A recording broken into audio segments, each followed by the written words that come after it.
Welcome back to a new episode of Ashes to Apex. Today I have a very special guest, Christopher White. Chris is a mental health and addiction advocate, as well as an author, producer, and a speaker. Chris, thank you for coming on. Really appreciate it. I appreciate you having me on here. I'm excited about this and where you're headed with it. Hey man, I appreciate that. Yeah. If y'all don't know, I've been knowing JB for a while now, and I've seen his trajectory just rise, and it's been incredible. So, hey, you've always been there for me. Anytime I've needed a friend to talk to, someone to just bounce ideas off of, you've always been there, and I really appreciate that. It's been cool going through this journey with you. And I feel honored to have you on here. hey man, I'm honored to be here. And today we're here to celebrate your story. Oh, my story. That's what we're doing. Yes, sir. Yes, sir. So why don't you go ahead and tell us a little bit about your journey and how you came to be where you're at. Okay. So sometimes I have to be careful. I have to be mindful about how I explain who I am and what it is that I do. So I'm a clinical mental health counselor. I'm an addiction specialist. I'm a wellness recovery action plan facilitator. And basically, in a nutshell, I'm trying to help move people from one place in their life to a totally different place. In recovery, and there's a difference between recovery and sobriety, but in recovery, it's a continuation. It's a day-to-day fight. Like one of my friends, Nipsey Hussle, used to say, the marathon continues. That's what recovery is. It's day to day because you're fighting every day to maintain that sobriety. And it's a difference when I say recovery and sobriety, they're different. It's a difference because sobriety is complete abstinence. So when I think about what I am, who I am, and what I do in its totality, I have to be mindful that I don't want to sound contrived. I don't want to sound like he's trying to do too much. But my entire purpose is to let God work through me, and this is what he's allowed me to do. And that's why I just say I'm an advocate. Yeah. In a sense, it sounds like you see yourself as a vessel. Yes, indeed. Yeah. I'm a tool, just like everyone in life. You're either useful or you're useless. Mm-hmm. And what I tell people is that I know a lot about a little. So whatever God is trying to use me for, I'm there for it. Mm-hmm. And he saw fit to say that your purpose is going to be to help people in this respect. And I've been blessed and very fortunate to do that. And along the way, the byproduct of that has turned into opportunities in business, opportunities in life. And so what is giving you a heart for this type of work? I mean, what's really what manifested into this? Okay. For those who don't know, I'm originally from Houston, north side of Houston. I grew up in Northeast Houston over in the 5th Ward area. Mm-hmm. During that period of time, I saw a lot of the drug addiction happening in the community. First, it was alcoholism. And then when the crack era started, I was right at ground zero in that area. And I saw how it affected friends, family, especially the family. And having someone very close to me that I looked up to like a brother, saw them go through that fight, that disease took over their entire life. And when you talk about addiction, some people don't like to call it a disease, but it is, because a disease is something you have no control over. Mm-hmm. Once your brain is hijacked by that dopamine release that you get from that, you have no control. You're in control of the first time, but after that, it's out of your hands. So seeing that, I said, I knew exactly what I didn't want to become. And if I could be of help, I want to try to help as many people as I possibly can to steer them away from that. Mm. And so I had my own bout. As a collegiate athlete, one thing about athletes, we get injured. Mm-hmm. Another thing about athletes is that we're great liars. We lie to ourselves every day about being hurt. I'm not hurt. Are you hurt or you injured? I'm fine. Because you don't want to let team down. You don't want to let your coaches down. You don't want to let your school down. So when I got injured, I tore my rotator cuff. And the first thing they gave me was painkillers and muscle relaxers. That's the worst combination that you could give a kid that's 18, 19 years old. I've never taken any type of medication in my life. And to have that and understanding what that made me feel like, I was having an out-of-body experience because they didn't tell me how I should take this drug or these drugs. And what it made me feel like, it's like I was floating in the clouds, and I didn't like that. I had no control. So I knew that if I continued down this path, nothing good was going to happen. You're going to lose control. Yeah. Yeah. I think I started to like it. Yeah. And then starting to like something that much, I know my personality. Yeah. I'm addicted to different things. I just didn't want to be addicted to those things. It's so interesting that when you talk about lying to yourself, it's like, do you feel like a lot of athletes, they start to believe that lie? Maybe that's the whole purpose of it, so that they start to believe it. You have to buy into anything that you're selling yourself, just like in life, just like in business, just like any area that you're focusing on. In order to sell out, you have to completely buy in. Yeah. And I bought into the fact that I was a super athlete. Right. And when you buy into that, and that's you're what Superman. And that's what super athletes do. They ignore their pain, right? Exactly. Right. You have to be able to tune that out. So wild how similar that sounds to addiction. Listen, I have a book that's coming out in the next 3 weeks. It's called Addicted to More. So Addicted to More is based around the concept of we all have addictions. We all have disabilities, right? Your addiction might look different than mine. Your disability might look different than mine. Yours is, if it's physical, I can see it. But what if it's not physical? What if it's internal? What if it's mental? What if it's something that I work very diligently to hide and mask? I work with a lot of people who have autism. I work with those who have bipolar disorders, borderline personality disorders, and then you couple that with, say, a drug addiction or alcoholism. Now you're dealing with comorbidities. You're dealing with things that are going to totally change who you are.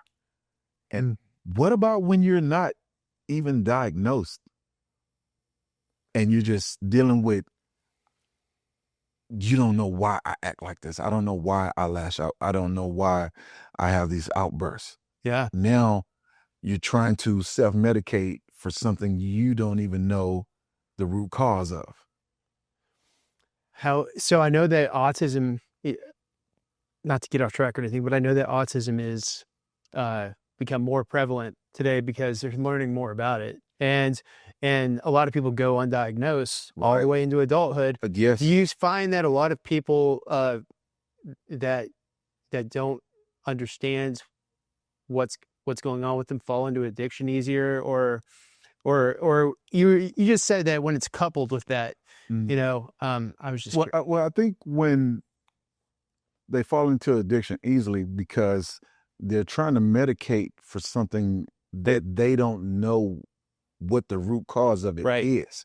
And by doing so, it's very prevalent that a lot of people in the Houston area, in Texas in general, they smoke a lot of marijuana. Now, the strain of marijuana that was out when I was growing up is totally different than the strains that are produced now. Right. They're higher in content. They can trigger psychosis in one inhalation. Let's say it like that. So you ingest this and then it might blow your mind. You can take some Delta 8 products and it might blow your mind. You can take a number of products that may be harmless to someone else, or just they've built up a tolerance and they're fine. But you, since you have no experience in this area, you ingest it, and the next thing you know, you become a different person. Wow. And so now you might have thought you had some learning disabilities, like, and I'll just say this: my brother, he's realizing that he might have had a form of dyslexia growing up, and that's why things were difficult for him in elementary and middle school and high school. But we never got it. He's never been tested. Oh. So he figured out a way to work through it. But at the same time, what if you would have been tested and then found the proper ways to work through it? And got the extra help you needed. Exactly. Yeah. So now you're going through life trying to fix something and you don't know what you're trying to fix. Yeah. And that's why addiction is something that I'm truly drawn to, because the brain is fascinating. You have a little bitty spot in your brain over here the size of an apricot, and it's called the amygdala. And it's responsible for dopamine release and addiction. So when you're in your active addiction, you're not being controlled by the frontal lobe. You're being controlled by the back part of your brain that's in survival mode. Oh, wow. Yeah. So survival mode says, I need this drink. Survival mode says, I need this hit. Survival mode says, I need to do whatever is necessary to get my medicines.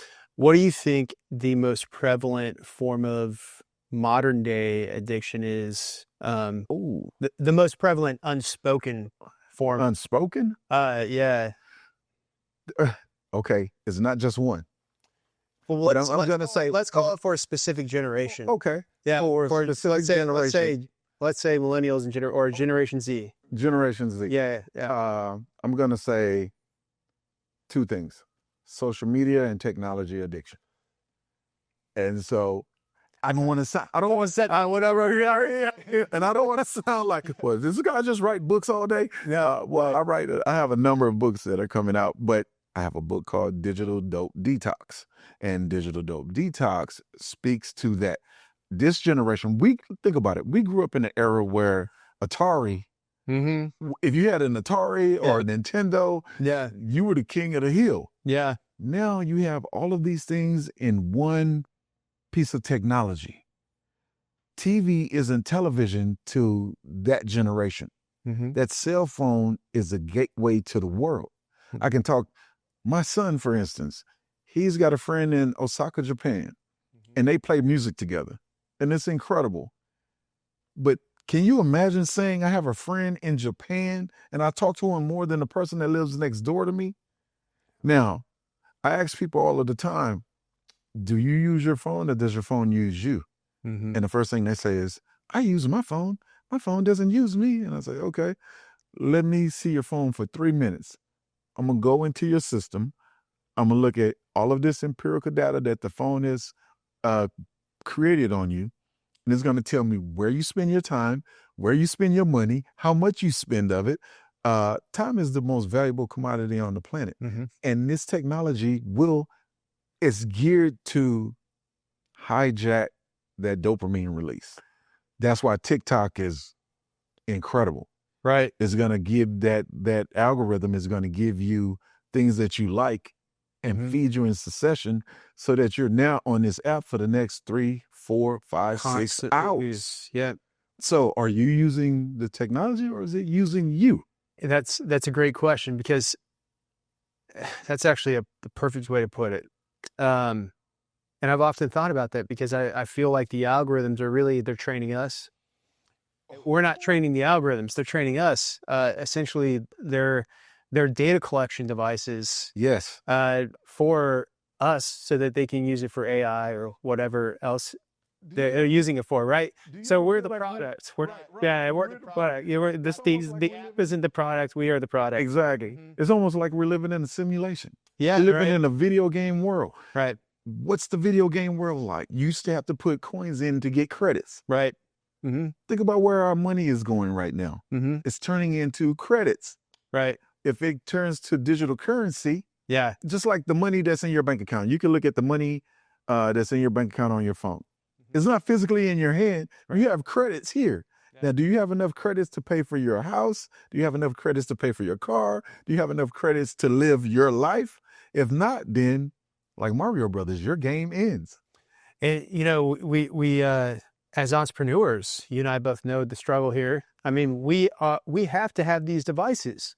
Yes, sir. And Yeah. so, and I know you work with a lot of entrepreneurs. I know that you work with a lot of athletes, and this has got to be a common theme that you see across the board.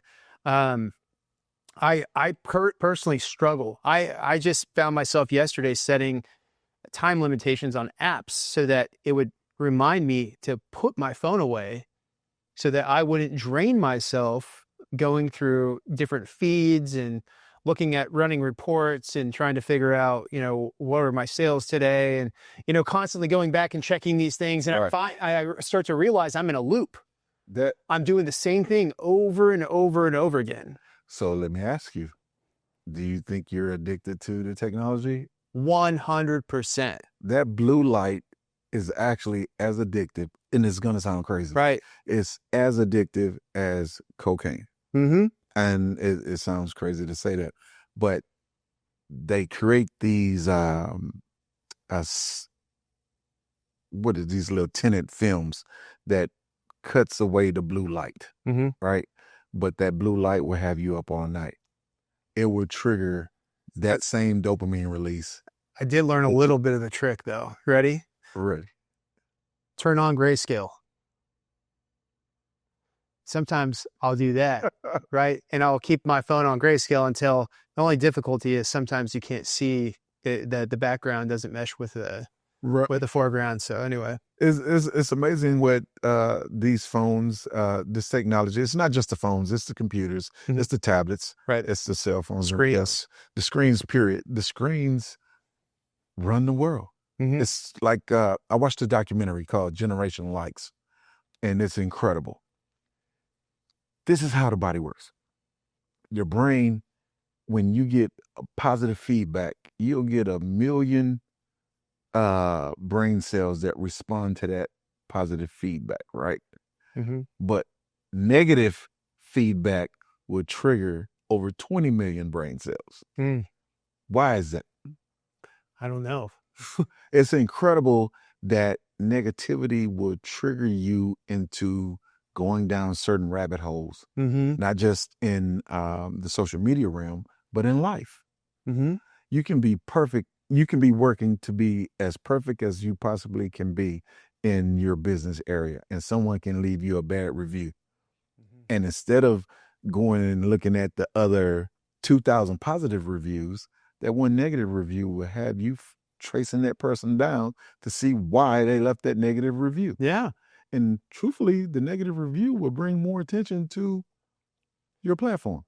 So how do we cope with that as entrepreneurs and use that to empower us rather than to take us down this rabbit hole? I think you have to have a plan in place. And that's why in wellness recovery action planning, when you start to feel negative or thoughts that trigger negative responses, you need to have a toolkit in place. And that toolkit is to say, hey, I'm going to go for a walk. Hey, I'm going to go exercise. Hey, I'm going to give Chris a call. Call Mr. White. Just talk about anything. And then we will get to the root cause of what's making you feel a certain way. We have to have a plan and a toolkit in place in order to move to a place of positivity. Do you think that everybody should at some level be in recovery? I think we're all in recovery because we're all addicts and we all have disabilities.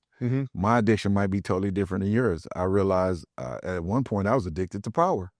I had to be in control. I had to always be in control because I didn't trust anyone else to do it the way that I would do it. And as entrepreneurs, we become victims to ourselves because we want it a certain way. And we try to find people that will implement and execute the way we would, but no one's going to do it like you. Oh, no one's going to invest. That ROI is not for everyone. That return on investment, you're not going to get that from just someone that you hire. It has to be you. So how do we let go of that control?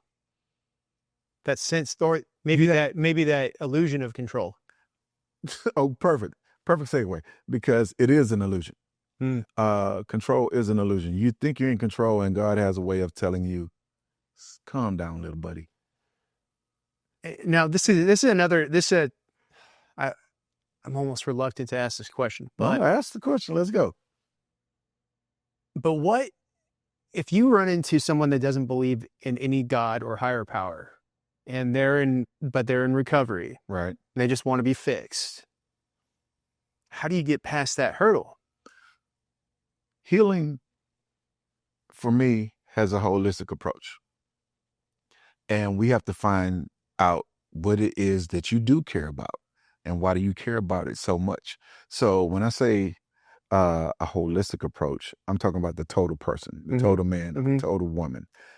What you eat, food changes mood. What you ingest will change the way you feel. You eat the wrong food, you feel tired, you feel lethargic, you feel like you don't want to do anything for the rest of the day. But you eat the right food, then you feel like you're energized and you're more motivated to go do what you needed to do earlier. Now, are you sleeping right? What's your sleeping pattern? Are you getting enough rest? Do you exercise? Do you have an exercise routine or a regimen? Do you have a higher power that you believe in? Yeah. Some would say, I don't believe in God. Well, what do you believe in? You're here for a reason and a purpose. Yeah. You know what let me ask you a question. What are the two most important days in your life?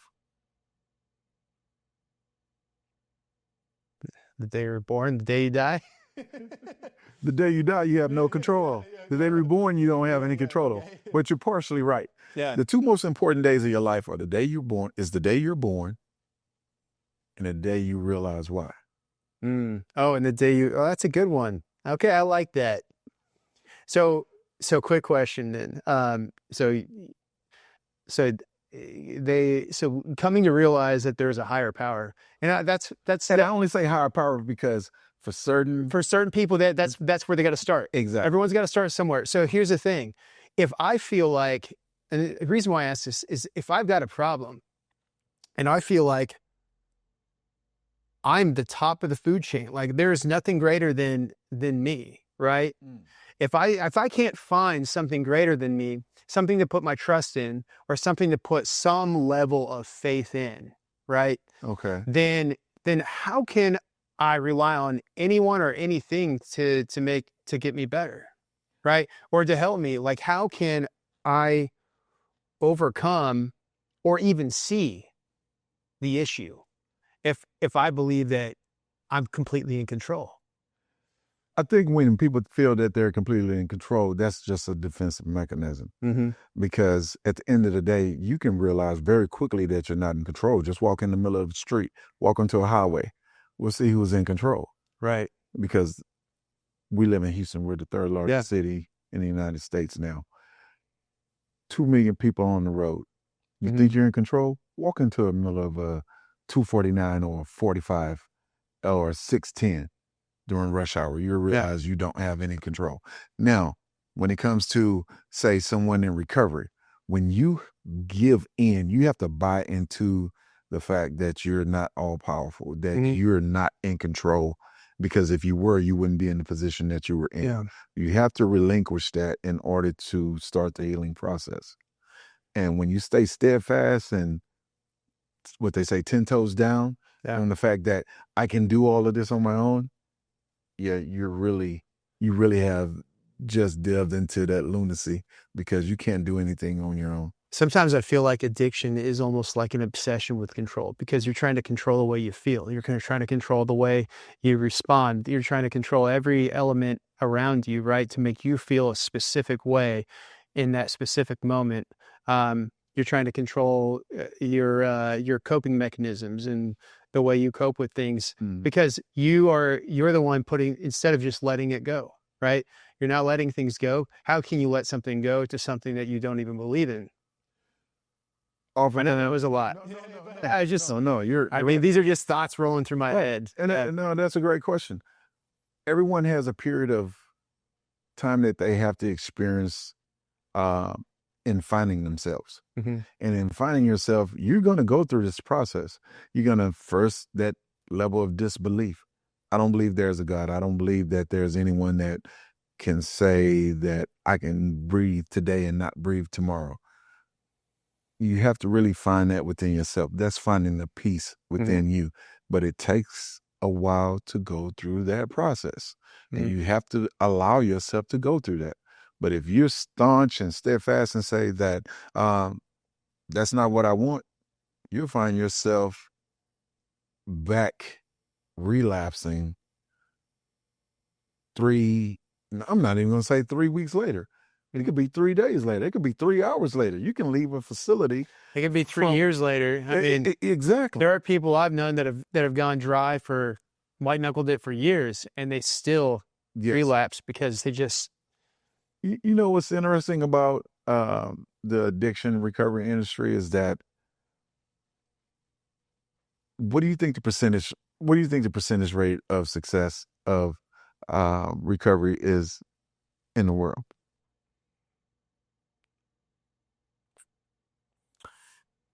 I'm going to go with 8%. You said 80? 8.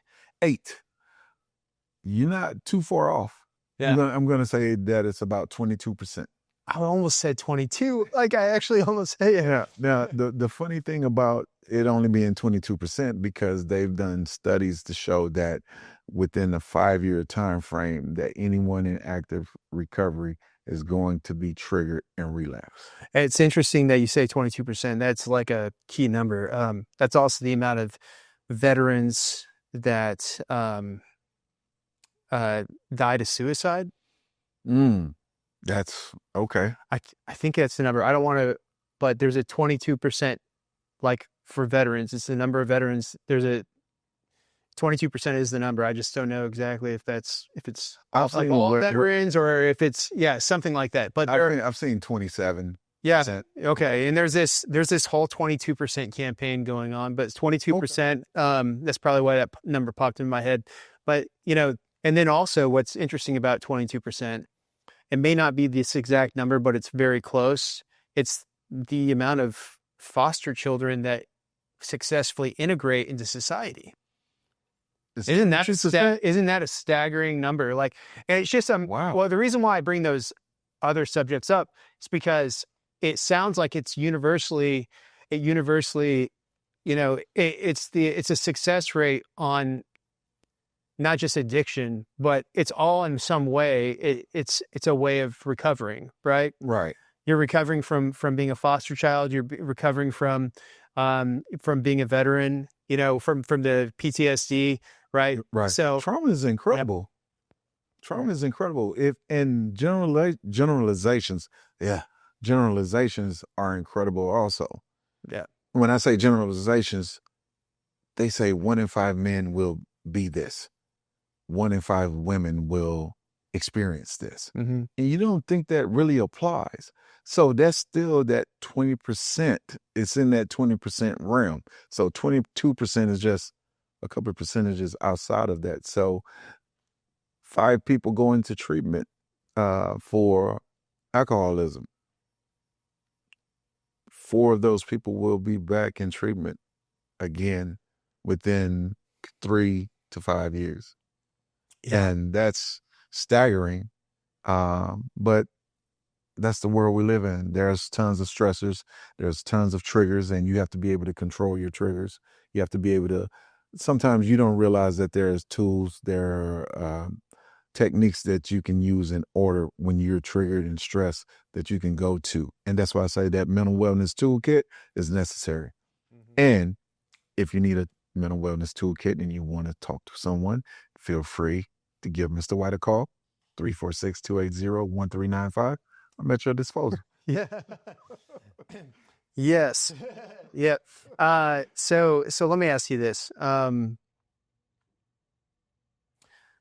When you're dealing with, I want to highlight entrepreneurship here because I feel the whole reason that I started this podcast is because, number one, as an entrepreneur, I kind of felt like my only path was entrepreneurship. Okay.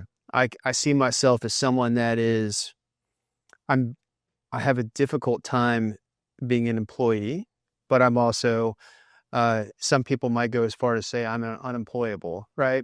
And Unemployable. right, unemployable. And I've been unemployed. I've been on both sides, Right. but I never felt like I was meeting my full potential. I always felt like there was something out there that more for me. I also, have a background that because I came from a hard spot, in my early adulthood. I have a long journey of recovery, right? Okay. So coming out of that, I felt like I had limited options. But I was still determined to make something of But myself. why would you feel like you had limited options? Because you're the only one that knows your history. No, I mean, I have stuff on my record from Okay. from like 18, 19 years old, Okay. right? And most of the employers that I've worked for have always overlooked that, and like, you're 18, 19 years old, you're a kid, not a big deal, but still I have that, I still have that, and there are certain things that I absolutely could not do because of that, Okay. right? So I felt like I'm gonna have to build my own path. But the thing that all you see when you become an entrepreneur and start your own business, you just see the success stories, you see all this stuff, but you don't see the behind the scenes. And you don't see the stress, you don't see the doubt, you don't see the times where you feel like you just can't keep going anymore. You don't see the addictions, you don't see all of these things that I've used to cope, to try to cope through the highs and the lows of being an entrepreneur, right? And so you being an entrepreneur and a mental health and addiction advocate just kind of came together for me, because entrepreneurship is a journey. I mean, and It's a serious journey. But you know what's beautiful about it? I've seen God. I feel like I'm lucky because I get to see God work in my life in so many different ways as an entrepreneur. Yeah. I mean, and when you're taking that walk with God, it's interesting that we're on this subject, because sometimes we can feel like we're all alone and we're on this island and it's just us taking this journey. And I used to feel like that because when I was in college, my first university, I worked really hard to get in there. I earned a scholarship. And when I got there, because I was undisciplined and didn't have the true focus, and I didn't have that mentorship that was looming over me at the time, and college is a business, I lost focus, in which I lost my scholarship. And with losing your scholarship, that means you can't stay on campus. You lose everything. So I had a falling out with God. And I said, okay, you gave me this and now you're taking this away. I don't understand this. So all through life, sometimes I've felt like I've had a guardian angel, and sometimes I felt I was that one set of footprints in the sand, thinking that I'm doing this all by myself. And then, at the end of that poster print, you realize that God was carrying you. So sometimes in entrepreneurship, you have to realize that sometimes God is carrying you. It's not just you. And when you do realize that, you'll say to yourself, man, I didn't think I was going to be able to pay the rent this month. I didn't think I was going to be able to do certain things that would allow me to take care of my family. So there's a home life and there's a business life.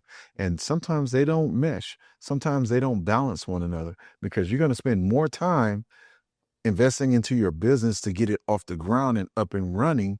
You're going to sacrifice something. It might be sacrificing yourself. It might be sacrificing your relationships. And no one talks about this. For every multimillionaire, I've been fortunate enough to meet 4 billionaires in my lifetime. It's a different regimen that they're on. Something is being sacrificed in that process. I'm realizing that the more success that I have, the more people I'm having to cut away. And you can say it's trauma behind that, because you want to bring everyone with you, and you have to realize that you can't. And no one's going to invest in you like you're going to invest in you. And that comes with a lot of sacrifice itself. So the things that we have to do as entrepreneurs, we have to realize that we're fallible and we're not perfect, and we're going to go through some things, and we're going to deal with life, and life is not going to stop lifing. It's going to continue. And now you're a husband. Now you're a father. And you take all of those things and then you mix them into the fact that you're trying to build this company. You're trying to build this business. You're trying to create some modicum of success. And sometimes people will not understand that. Even your closest friends will not understand that. They'll think that, hey, man, you're too good to hang with us. Josh, JB is doing this thing. He's blown up, and guess what? He can't hang with us anymore. It's not that I can't hang with you guys. I'm so focused in seeing my project succeed. This is another baby. This is another child. You're trying to turn this idea of having a child into a real living, breathing entity. And then you want to see that business, just like your child, grow and grow into that toddler stage, into the adolescent stage, to that teenage stage, into that you want your business to grow. And it's just like raising another child. And you're going to have to invest that time in it. It's not easy. It's a lot of sacrifice. Right, yeah. And the things that the relationships that we had before in those phases of our life, I mean, those things change over time. Yes. You become a father, or you become a mother, or you become, and all of a sudden your priorities change. You start a business, and now it's about providing. Yeah. At one level, maybe it's about providing. Maybe like when I first started my business, it wasn't really about providing. It was more about just proving to myself that I could do something on my own. I just needed to prove that to myself, right? That I can strike out on my own and do something, and support myself and have that autonomy and independence, right? And did you come to the understanding that you're proving it to yourself, or were you first in the mindset, I'm going to show you and I'm going to prove it to everybody that I can do that? I think part of it, I did want to prove to other people, right. Like maybe the people at the agency that I left, or the job that I left. I wanted everybody to see, and truthfully, looking back on it, while that gave me fuel, it wasn't sustainable fuel. Right. It was it was easy to burn out, and then when I actually started seeing some success, it became, well, how far can I take this thing? Right. And that was just turning into a recipe for burnout, because I didn't have any type of spiritual, like, if it was high, I was high, right? It was like a bipolar experience, right? And when things weren't going well, I was low, and I didn't know how to take myself out of that rut. So there wasn't really true purpose, right? I wasn't aligned with, I didn't know what my purpose was. Just wanting to make a lot of money is not a purpose. It's not. But some people will rely on that. They'll rely on that. They want it so bad. And some people do find success that way. Yeah. I don't know how happy they are, but for me, it's like when I first started doing SEO, I just saw SEO as a way for me to make money, and I did like seeing other businesses grow, and I like to win. I guess that was also part of it. I really like to win. Right. I think that's more the motivating factor. But that was also a high. I would win. I did the high. I'm sure it's similar with athletes too. But it's very, very similar. Right. That's why I said, athletes can be the best actors in the world, because they're good at taking direction, following direction. When you set a target and a goal to go and achieve something and you hit it, sometimes that's not the actual win, because you can lose in that equation. You set the bar too low and you hit it, that's not a win. Now, if you set that bar extremely high and you say, this is what I want to do, but in that this is what we need to accomplish for that to make sense, it doesn't apply to everyone. So as an athlete, you have to think about ways that you can be beneficial to the team as a whole. Just like in business, you have to be so beneficial to the business that the team wins. Right. Everybody's got to win on the team. And And that was something that I also had to learn as I was building a team. It's no longer about me and myself. It's I I'm and for me to successfully build this business, I can't want to be in the spotlight. I just to be a leader, just to be a leader. I didn't even understand what the definition of a leader was at that time. I didn't understand the sacrifice or how to really build a sustainable business where I could step away for a moment. Right. I didn't understand that just building a job. Yeah. If I don't build other leaders in my organization, then there's no one to lead the organization when I step away. Yes. Right? And you'll never be able to take a break. Never going to be able to take a break. You have to be able to delegate that authority to those that you can trust. Have you ever seen instances, I know you, like when you're dealing with entrepreneurs, have instances where they're afraid to create leaders in their organization because they're going to like. Yeah, but that's a, for lack of a better term, that's a poor man's mentality. Right. Because they think that if they're going to empower someone, they're going to take what they have and run with it. Right. Well, what's deemed for you, what's ordained for you is ordained for you. Mm-hmm. And you have to be in a position in your mindset to say, I'm going to teach this person all of this because eventually they are going to take flight. You want to create those eagles because they become part of your network. They become part of your army down the line. Right. And now you have more qualified people, better people, higher skills people that want to come on your team. Exactly. Because they saw what you did with them. Exactly. Right. And so, he's going to take me there too. Right. So it all works together. And you have to be careful about your network. Mm-hmm. You really have to be really mindful about who you share your information with, because everyone is not prepared to receive it. That's true. And if they're not prepared, they can do more damage than good. So you have to vet properly. It's basically another marriage. I used to worry a lot about my competitors.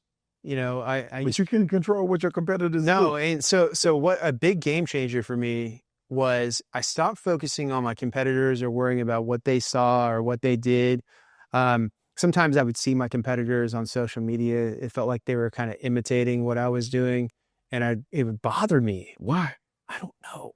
But you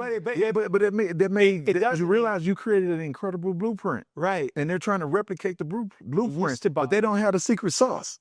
Yeah, they don't have the ingredients in sauce. It used to bother me, but then when I figured out, hey, I have a purpose, and a God-given purpose, in my opinion. When that God-given purpose came into play, now it became more about the purpose. I knew God had a path for me.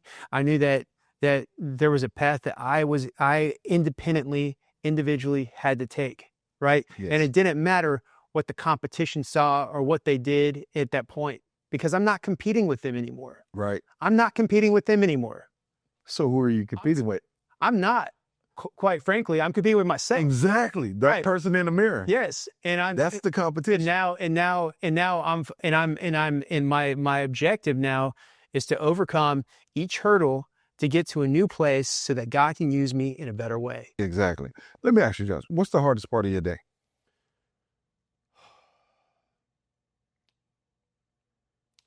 That's a good question. I'd say maybe turning it off.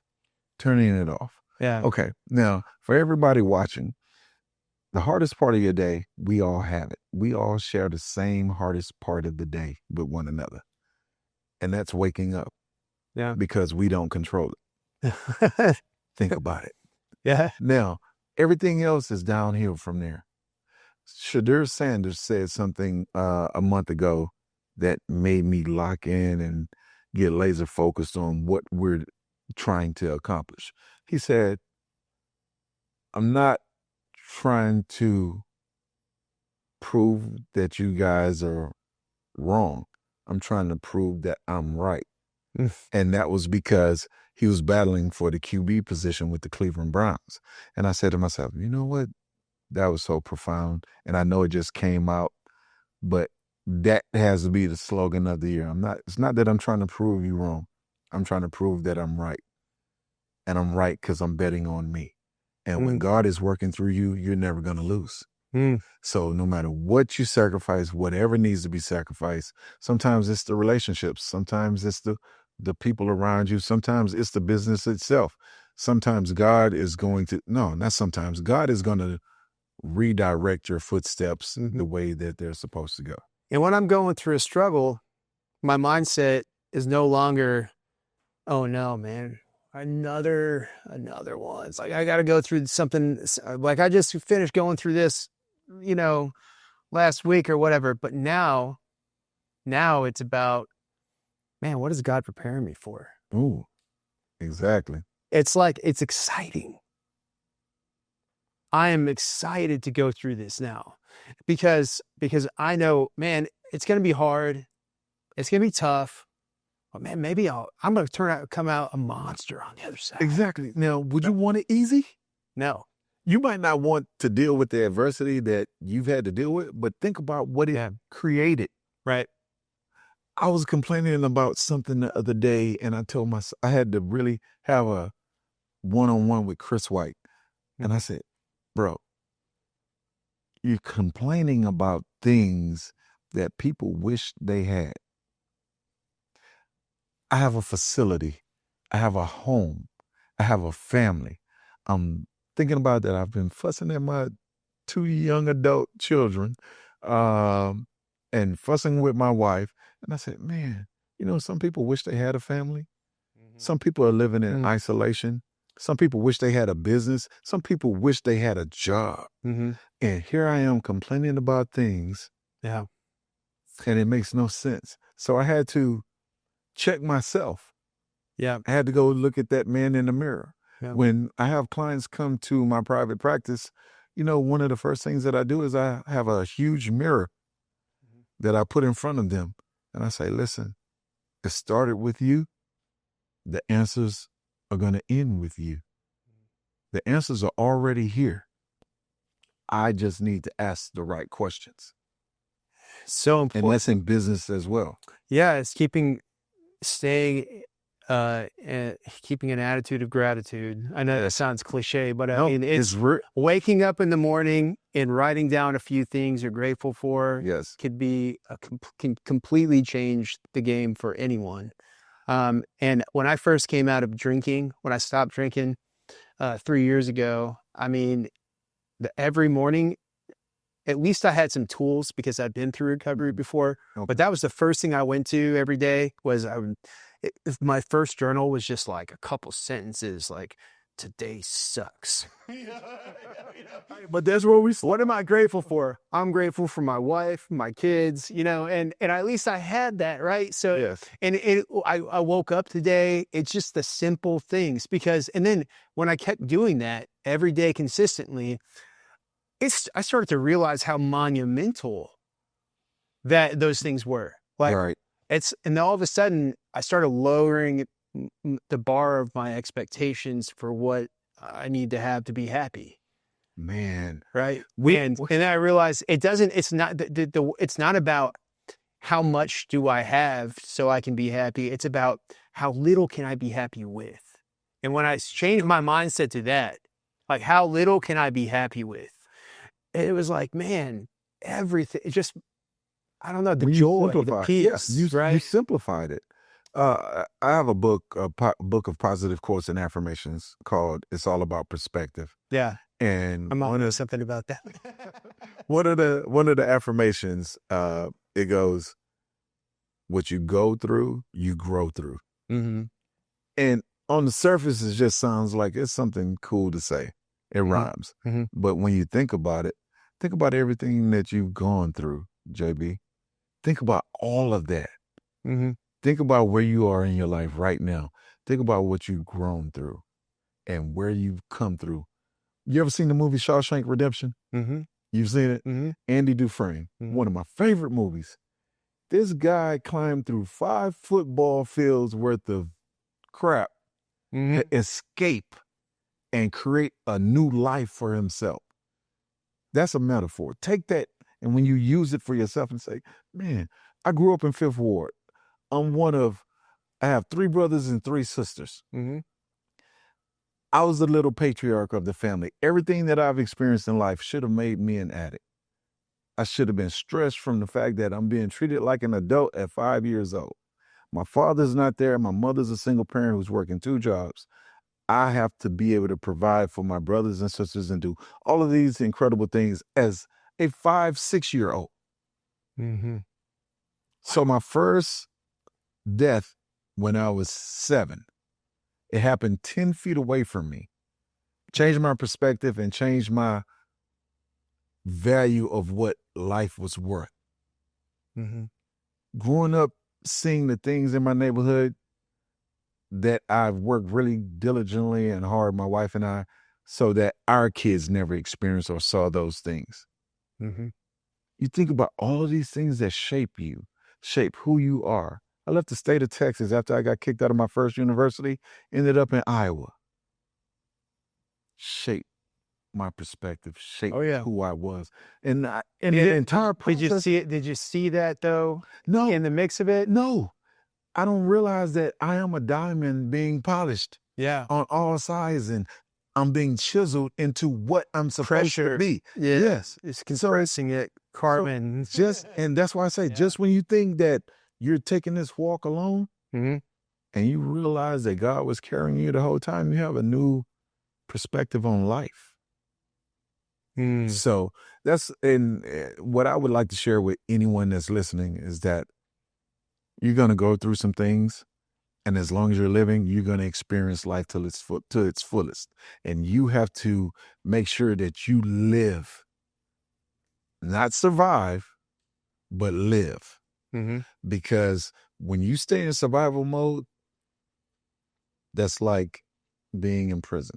That's like being buried alive. You have to live. You have to. You have to.